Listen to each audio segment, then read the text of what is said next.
Here's the Flaming Lips in live performance.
Do you realize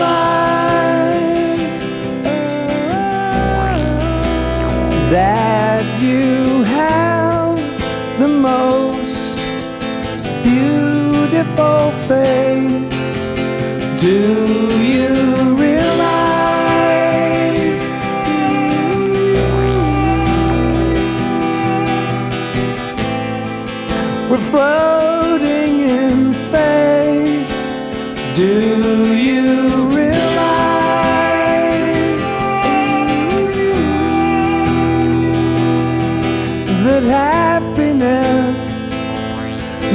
to cry. Do you realize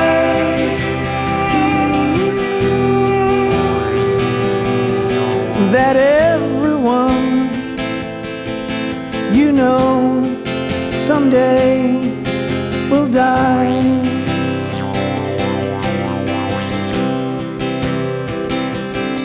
And instead of saying all of your goodbyes, let them know you realize that life goes fast. It's hard to make the good things last. You realize the sun doesn't go down. It's just an illusion caused by the world spinning round. Do you realize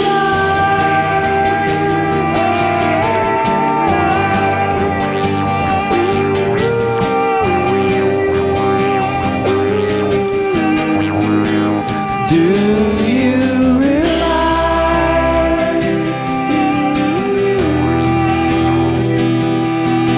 that everyone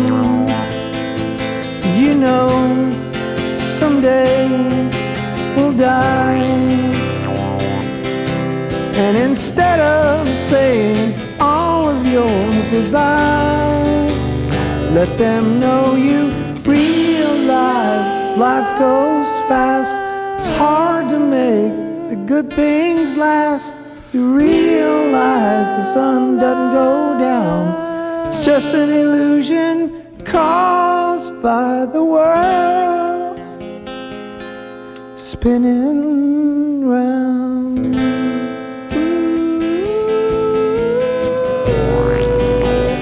Do you realize that you have the most beautiful face? Do you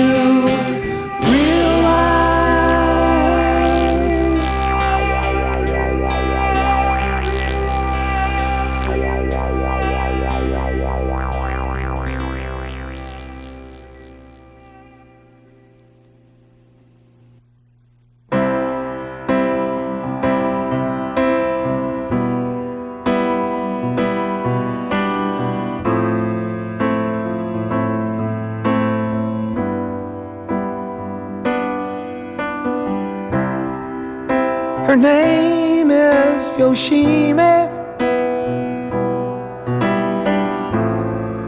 She's a black belt in karate. Working for the city. She has to discipline her body, 'cause she knows that it's demanding to defeat those evil machines. I know she can beat them. Oh, Yoshimi, they don't believe me, but you won't let those robots eat me, Yoshimi. They don't believe me, but you won't let those robots defeat me.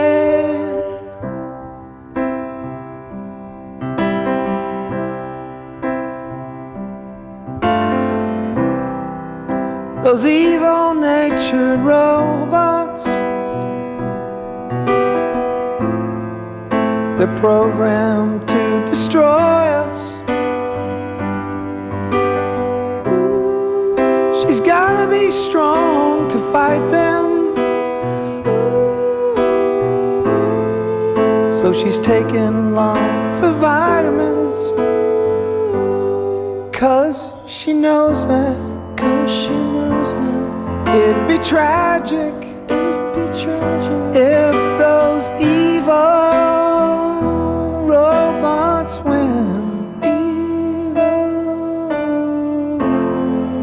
I know she can beat them. Oh, Yoshimi, they don't believe me, but you won't let those robots eat me, Yoshimi. They don't believe me, but you won't let those robots defeat me, Yoshimi.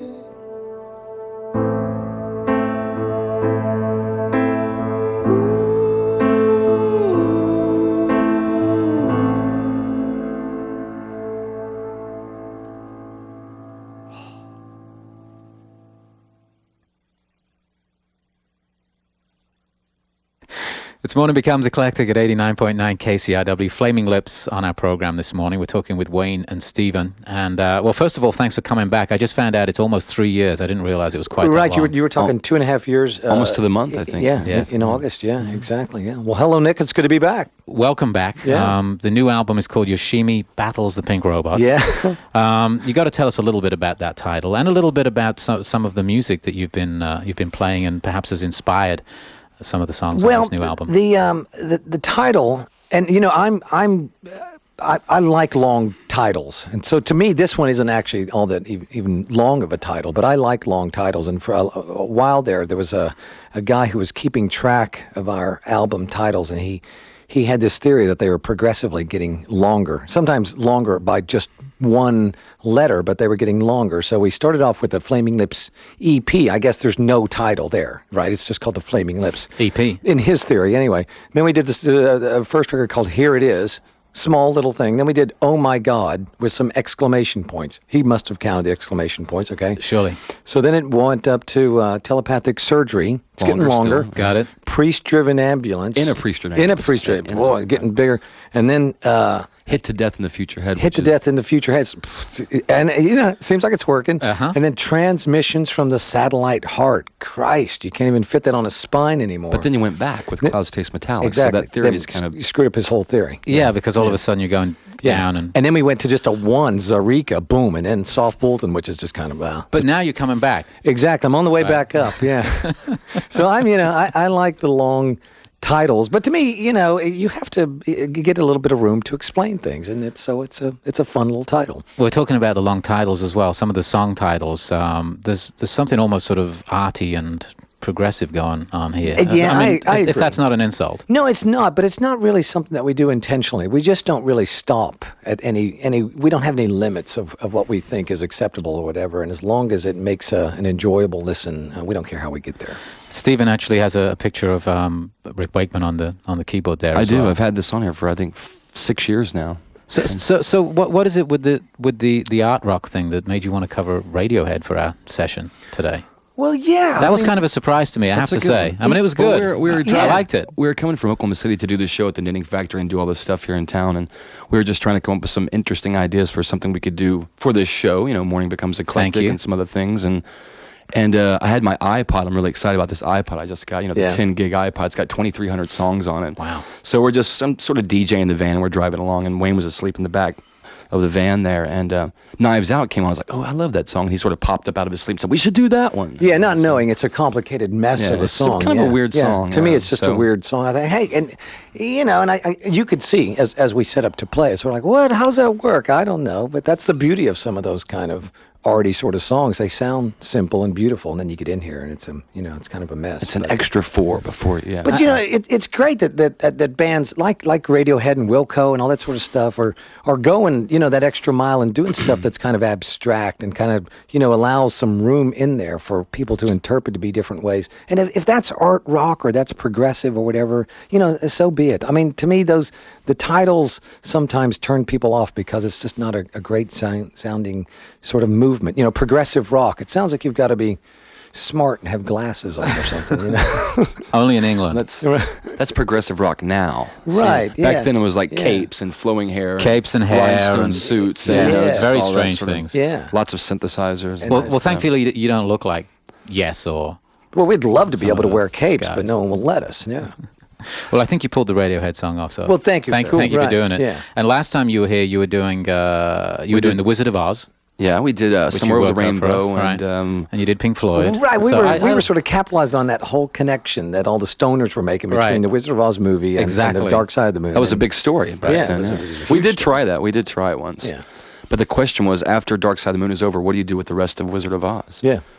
Exactly. I I mean, mean, roll another joint. That's Or what everybody start it over, yeah. or just put on Wish You Were Here, or well, where you do go put from it back there? on again. Right. Maybe so, Right. yeah. So last time you were here was obviously on the Soft Bulletin as well. Exactly, yeah. And the new record kind of follows on from there. It seems to me. Maybe you I could tell think- us about what you set out to do when you went back into the studio this time. Well, I don't think we had a plan. Luckily, we don't have a plan of how we're going to progress or whatever because, sometimes you think about it too much and you just screw it up anyway. So we were going up to Dave Fridman's studio. Dave Fridman is who we record with all the time to do a remix of Race for the Prize off the Soft Bulletin. And I'm always looking for a chance if I get into a studio to do something new or whatever. And I came up with this song. I think it's number 7 or 8 on the album. It's called It's Summertime. And we were just going to record it real quick if we had some time after we did this remix, thinking that the Soft Bulletin was still sort of moving along. We didn't know if we were going to begin another record or what. You know how records sometimes just stay going forever. And we did this little song about this sad situation of this Japanese girl that we knew who sort of died sort of mysteriously, not mysteriously to them, but mysteriously to us because the only people we could communicate with was this gal's sisters. And they don't speak English, and we unfortunately don't speak any Japanese. And so the whole communication about the way that this gal died and them telling us and all this sort of stuff was strange and sad and sort of confusing. And as that all settled down, it was at the beginning of the summer of 2000, and I just came up with this little song, thinking, well, if I have time, we'll do this other song. And the remix nothing ever came of it, and there we were with this sad little song about these Japanese sisters, and there we are. We started on another record, sort of like, oh, okay, well, we'll start to do this. And did that set the tone for the record? Well, you don't really know if there's any tone until you kind of get done. And then you have, a batch of songs that, somehow you hope they sort of complement each other or are good or entertaining or all that at the same time. So we don't really judge it as, ooh, that's a good way to go or that's a bad way to go because we're so petrified in the studio. And we do something, 2 weeks later, you hate it, you change it. Sure. And so you never really know what it's going to be until the end of it. To really, you're so sick of it all that you just say, geez, just put it out and we'll take our beating if we have one coming. How long? Yeah, I know. I feel like I we wasn't should- going to say we that. should but stop right there, I really. wasn't going to go that route. But. How long did you spend in the studio this time around? Well, Off and on, I guess. Did you go in, come back? It's Yeah. that sort of thing. Yeah. You go in for Yeah. 2 weeks, and you go home for a month, and maybe you play some shows and think about it for a little while, and then go back for 2 or 3 weeks and or that something. truly is So- the best way. I mean, we've made records all kinds of ways. I mean, our first record we made over a summer, back in 1983, going in a couple days here and there. Our second record we made in just a couple of days in a studio here in Los Angeles. And we've done it all kinds of different ways. I mean, we did one record where I don't think any of us slept for 11 days. It sounds really weird. 11 days. Well, we probably slipped a little bit under the control board. But, we were just so enthusiastic. We thought, we're in here. Let's spend all the time we can.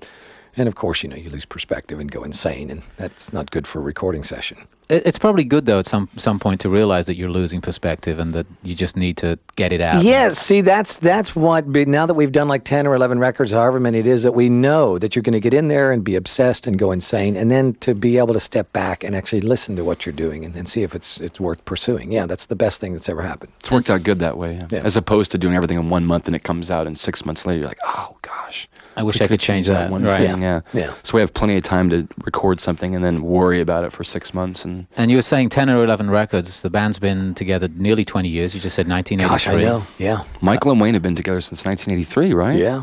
I was going to get them a big plaque to commemorate the 20 years, and Michael said the last thing a band that's been together for 20 years wants to be reminded of Is that the they've been fact together they've for 20 years. So No, I think that's great. So, No, but I mean, maybe- he's the new guy, and you've been with us 10 years. 11 years. Christ. Yeah.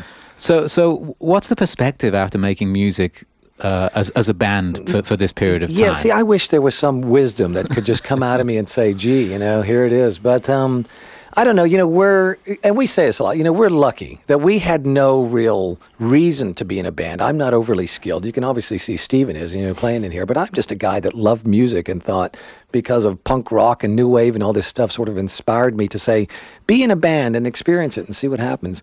And my expectations was that we could make a record and go around and play a couple of shows, and it would last a summer or two, and I would go back and work at the restaurant I was working at, and that would be my career. At what point did you realize you had a career in music? I still don't think of it that way, because it is so temporary. All these things of being, people liking what you do and buying your records and all that sort of stuff. It's I don't take any of it like it's here to stay, or I even deserve it. I love music so much. I mean, I really would do it if no one was listening or rooting us on. But it seems like it's looking pretty good for you, though. I mean, today you're flying to Las Vegas to do a video shoot, and you're going to ride through the streets of Las Vegas tonight. You're riding an elephant, right? Is that exactly the deal for a video? Yeah, exactly. They're not kidding. They're not kidding, by the way. Right. I mean, this is actually happening today. I would say that's a sign that, things are I think you made it. you. Well, and hopefully with some naked women, and I'm setting people on fire. That would, and that that's going to really make my day. But no, I don't know. I mean, and obviously, a lot of people do have long careers, and they get comfortable with it or whatever. But gosh, I mean, I guess at the moment it just feels good that things seem to work and people believe in us, and we're doing our thing. Well, I don't want to get serious on you again, but just before we finish, I mean, what links these songs together on this album? It's not a concept album, but clearly there is a thread, and that comes from your experience of being alive, I'm sure. Well, I mean, there's always that problem when people, especially in strange, freaky rock bands, sort of struggle with becoming mature or whatever. And usually that means that it becomes more boring and dull, and, the edges of whatever it was exciting gets taken off or whatever. And I think some of the themes that we're talking about are very mature. This existential sort of philosophy. It's dealing with, your own meaninglessness in the face of the universe and all these types of things that really can be kind of dull or whatever. We don't delve on it too much. We don't want to obsess about it, but we talk about death a lot. We talk about love. We talk about death, the things that really have impact on people's lives. But sometimes I think it can get pretty heavy. It gets even heavy for us. So we luckily turned this corner, especially on this record, and kind of it became sort of cartoony in a way. So that some of these songs, even though we're singing about death, they actually sound like we're singing happy birthday to you, only you don't realize that until you stop and read. It's like, happy birthday to you, you're going to die. And everybody's like, all right, good, all right, yeah. But it's still, With crazy sound effects, yeah. Well, and I feel like if you're going to be that bleak and that sort of, that with that few words say that heavy of a thing, maybe you have to do it with a little bit of a smile. And I'm not ever trying to make fun of anybody. I don't want people to think that it's a smug, ironic thing. I'm not really ever into that. And so some of the things we sing about, I think we're trying to say, make your life count. The line in Do You Realize, where it says, everyone you know someday will die, is I hope it makes people look around at the people that they're with, their friends and their family, and go, gosh, I didn't think about that. And sometimes they don't think about it till it's too late. And then someone does die, or they get sick or something, and you didn't get that chance. And I'm saying, do it before something tragic has to happen. Do it today, Appreciate what's there in the moment. Yeah, before, because sometimes you don't know it until it's gone, and gosh, yeah. But as we said, there is a fun side to you, because we're going to go into another set of music, and the song that you're going to start this off with is a Kylie Minogue song. That's not fun, though. It's going to be fun for us to listen to. Exactly, yeah. All right. We talked about the various tracks that you've covered. Why did you decide to pick this? You put it in your live set, right? We did. I think. I guess we were going to do it originally for the reason why we got it together was this show in England called Recovered, and the premise of the show is you go on and you play like your hit song, and then you do a cover song, and that's the thread that brings the whole show together. And I'm not sure. I think it was your idea to do that. I heard the song. I didn't know it was Kylie. I just heard the song on some TV program. I thought, I kind of like that song. And a lot of times these disco sort of songs, they are great songs, and they have the beat that goes to it and all that. And it's sort of, it is about longing, it is about wanting and stuff, but you put the beat to it and it becomes very sexual or whatever. But sometimes you take away the beat and the song isn't much to write home about. But occasionally you take away the big disco beat and you have this big, heavy song about longing and wishing and all that. And with this song, it worked out perfect. So you take away, her butt and her dancing and all that sort of stuff, and it really becomes this sad, heavy song about. And it's slow, and you've got the timpani and surprisingly enough, there is some substance underneath all that. Not that there's anything wrong with Kylie's. No, I mean, we loved her version as well, but it just... No, it does. It reminds me of like a classic 70s, like Donna Summer sort of disco song. Very much Which so. are just great songs with a cool beat. Well, as we go back into music, it's Flaming Lips. We'll come back and we'll give away some copies of the CD. And I know you guys are going to be in town coming up this next weekend for the big Cake and Kinky show, which is going to be great up at the Greek Theatre. Well, yeah, and De La Soul, they're on the show. Exactly. It's going to be Modest great. Mouse. So we'll come back and say goodbye in a minute, but right now we're going to give it back to you guys, and it's going to be the Kylie song, Can't Get You Out of My Head. It's Flaming Lips. Thanks, guys. All right.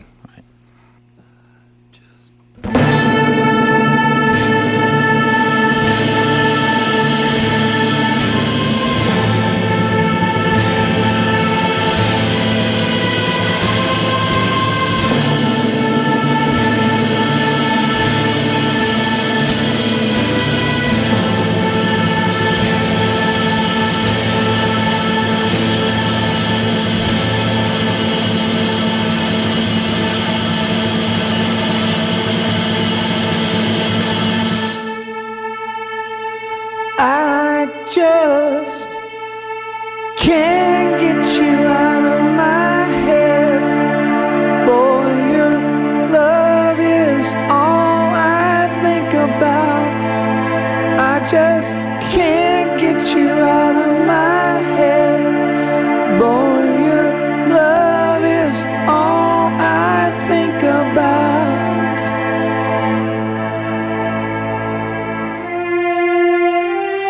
La la la la la la la la la la la la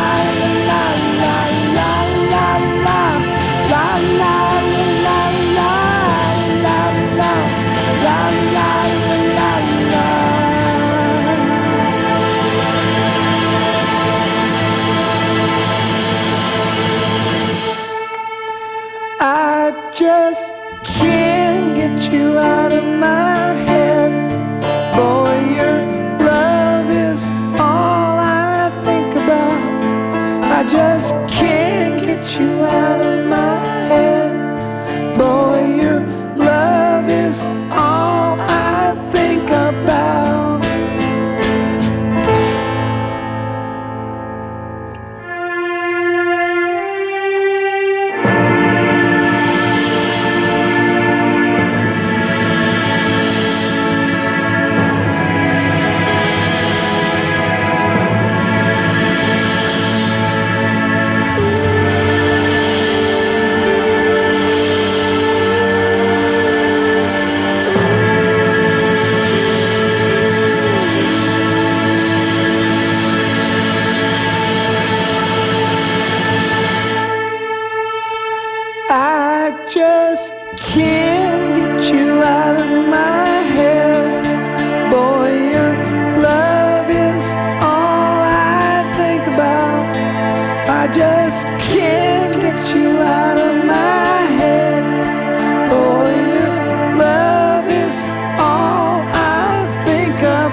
generation's error.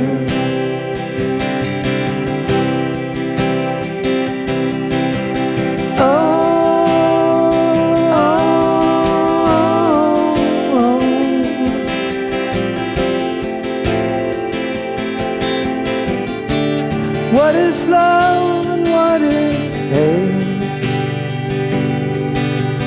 Why does it matter? Is to love just a waste? How can it matter?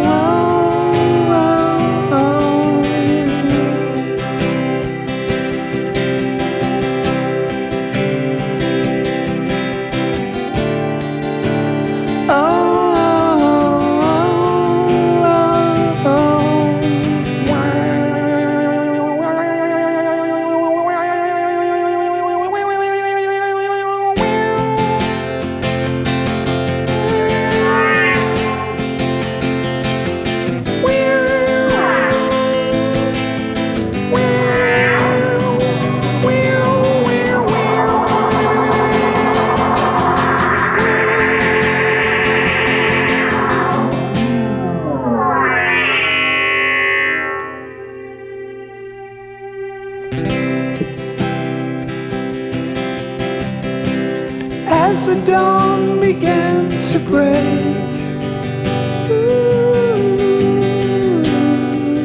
I had to surrender. The universe will have its way.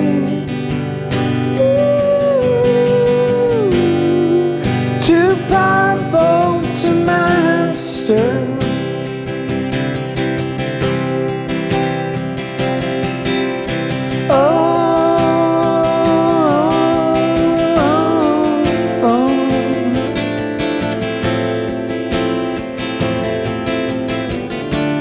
What is love and what is hate?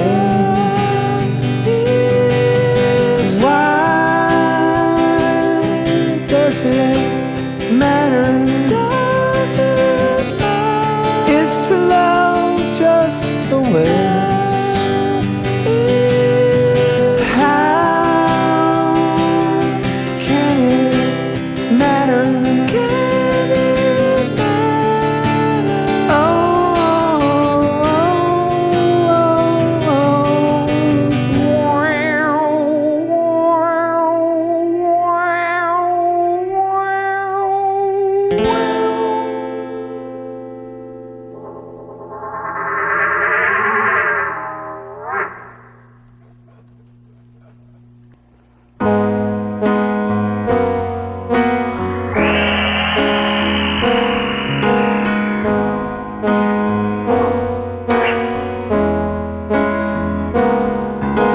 Unit 3021 is warming,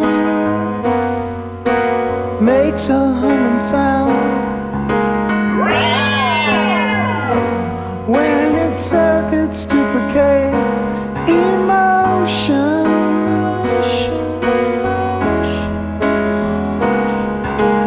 And a sense of coldness detaches as it tries to comfort your sadness. One more robot learns to be something more than a machine. When it tries the way it does, makes it seem like it can lie. 'Cause it's hard to say what's real when you know the way you feel. Is it wrong to think it's love when it tries the way it does?